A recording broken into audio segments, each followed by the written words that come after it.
Still sane, Doctor?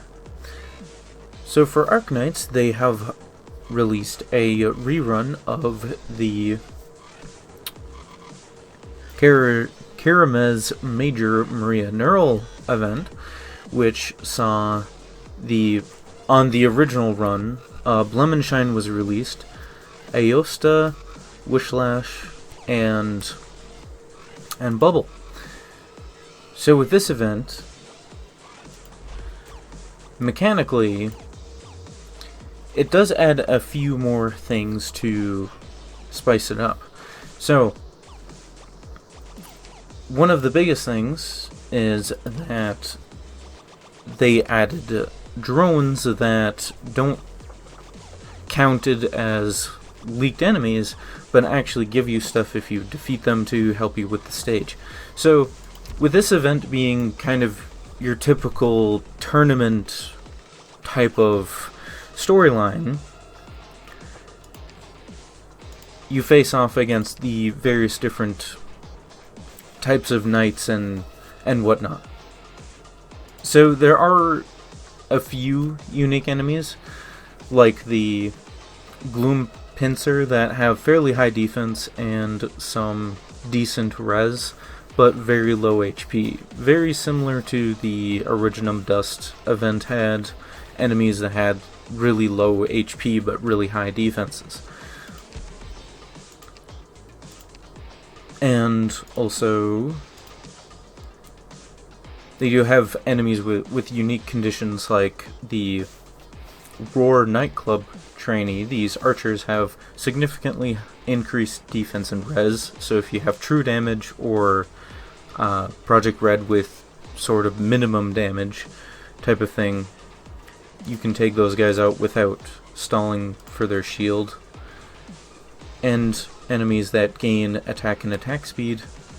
It says each time an enemy is defeated. I'm guessing that means every time your operators defeat an enemy, unless they have it so that every time they defeat one of your operators they gain attack and attack speed. I'm not quite sure how they have that working.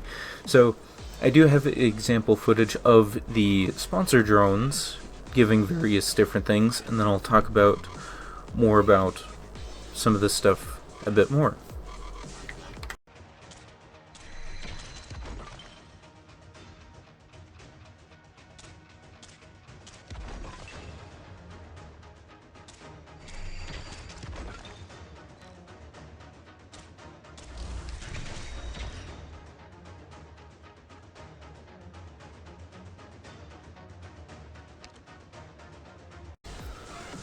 So going more into the various different enemies, you kind of have your typical defenders. A lot of these enemies are actually very weak to arts damage.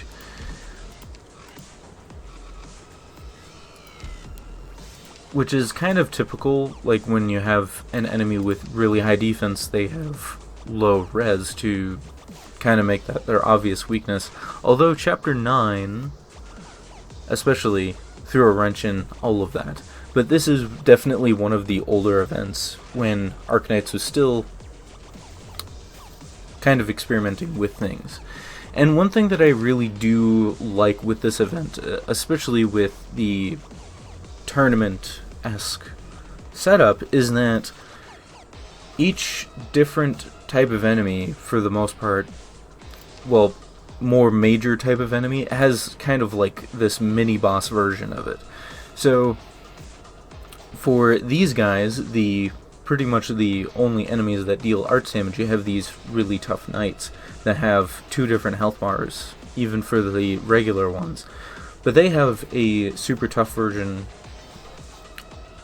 named Left Hand Titus Topola. And he's even tougher, and he kind of acts as a mini-boss version of the enemy. So let me go to the EX stages here. So I think it was EX5 showed it. So they have the normal version, then the tougher, typical, what you would see version with the red getup, and then you have a mini-boss version of it. So I really liked that they incorporated these main characters of the event story into the gameplay. So even though that they are kind of just reskins of the same thing, they did add sprites specifically for them in the story. So I really liked that they added them as actual enemies, even though that they're just kind of slightly harder versions of the typical elite versions. And then, as you can see here, they do have kind of like a bout thing of where you face off against this faction and this faction and this faction with each of these different major stages, and they typically will have these mini bosses. So going over the last major boss that you fight the Corrupted Knight duo. So, or Corrupted Knight, Withered Knight.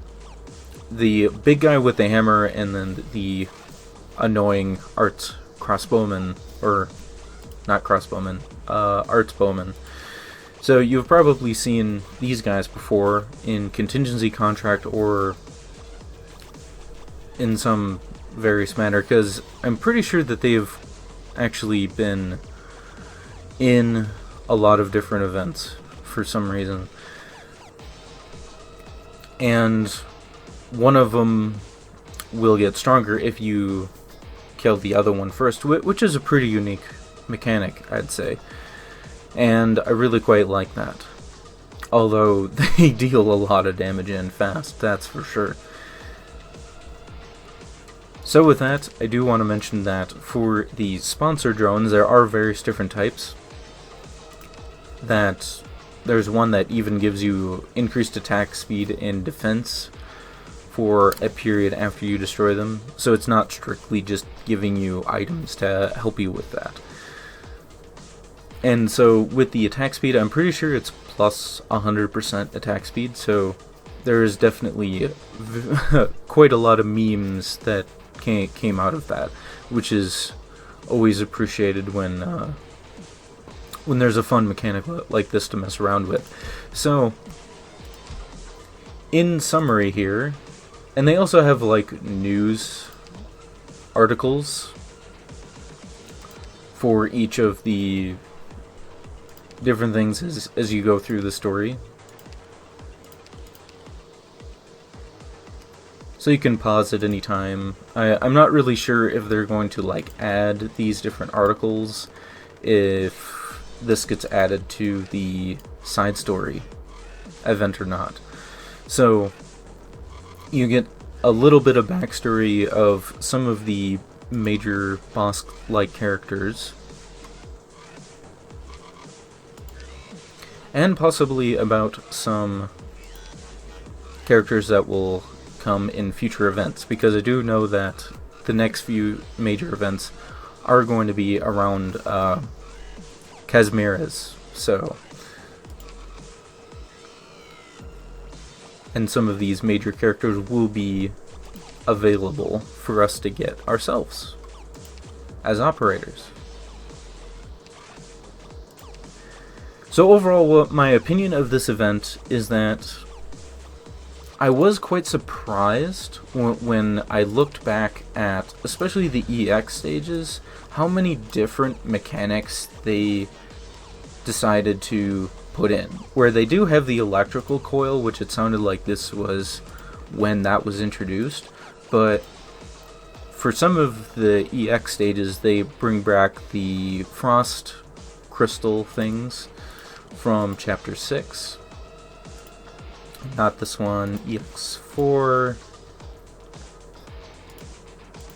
There was some more in the EX stages. Yeah, there we go. The gramophones from the Twilight event made a return for one stage, and then we have the mines from the Patriot boss fight. And then what was... I thought there was one more, but I guess not. And then this one has it so that you can place ranged operators on melee tiles. So overall, I was really kind of surprised on how many different mechanics they did kind of sprinkle in here and there. with the mix of the tournament aesthetic, and I really like that. And like I said before, I really liked that characters from the main story, like each of the primary contestants, they did put the extra effort into making them an actual enemy. So overall, gameplay wise, it's kind of a little bit of a mix of different mechanics. And with the sponsor drones, I think it really does add a little bit of extra flavor, but it's not really super flashy. It's not like a super mind-blowing mechanic. It's not like when the gramophones were released the first time on the Twilight of Waldemode event. Those were completely mind-blowing compared to the regular gameplay in terms of fighting those enemies over the gramophones and everything. So, with that being said, though, I do actually quite like this event. It's kind of one of those things where a little bit of tweaking from the new enemies kind of added a little bit of spice, but it's not really a mind-blowing event in that regard. So, somewhat like the Eunectus event when she was released, forget what that's called now, the one that had a rerun earlier that I didn't get around to recording. I thought that one was much more interesting, even though that it had roughly the same amount of environmental factors in the stages. Like, the enemies from that event were a lot more interesting than the ones in this one. It's just kind of like various different knights that are weak to arts damage, except for the singular type of knight that deals arts damage himself. So definitely could have added a bit more, but overall I think the tournament focus, they definitely made good with that, and I actually quite noticed that you can see like the outside of the arena. I'm not really sure how they make these backgrounds. I mean, maybe it's just kind of a wood model or something, but this looks really cool to me. So yeah, definitely not really an outstanding event on its own, but I thought it was decently enjoyable. I think they could have done more, like added a few more different types, enemy types of knights that weren't completely weak to arts damage, similar to the drones in A Walk in the Dust. I really thought that in that event especially that they could have done a lot more with added a few more different enemy types to add even more to this. And I definitely think the contingency contract version that had the knights in it is definitely a lot more memorable than this event itself, sadly. So, with that being said, though, thank you very much for watching, and have a wonderful day.